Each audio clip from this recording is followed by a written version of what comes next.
Hi guys, Jimmy with Jimmy's Auto and Firearms, and today I've got for you a Smith & Wesson. Now, I don't own a lot of Smith & Wessons, but I picked this one up while I was up at the Tulsa Gun Show, and mainly just picked it up because someone was running around with it and had it for sale, and I thought I picked it up at a bargain, shall we say. But it's a model 10824, and it's a stainless 1911, and this particular model, it's out of production. I think this gun was new at about 2010. I think they've replaced it with what they call an E series. Not sure on that exactly, but anyway, it's a stainless gun, and it did come with 2 magazines, so it's nothing in the chamber.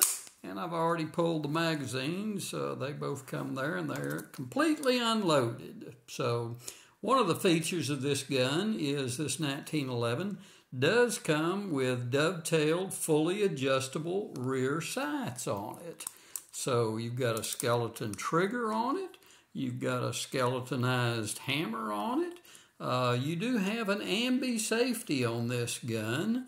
So both good for the right and left-handers, and a standard beaver tail type rear grip safety also. So a nice looking firearm. It's got some checkered rosewood grips on it, and it's got a very nice brushed stainless finish on the gun. There's, you look up at the top where it's clearly marked 45 auto, and it also has a dovetailed front blade type sight. So you've got a dovetailed front blade and a dovetailed rear, fully adjustable rear sight, and it's the Smith & Wesson SW1911, also checkering on the front and the rear both. So not every firearm's got that checkering on the front. So a very nice firearm, attractive, and that's kind of why I picked it up. Thought I got a good deal on it.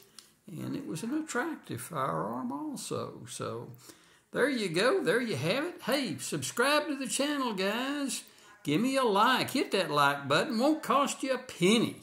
So as always, guys, I really appreciate you watching.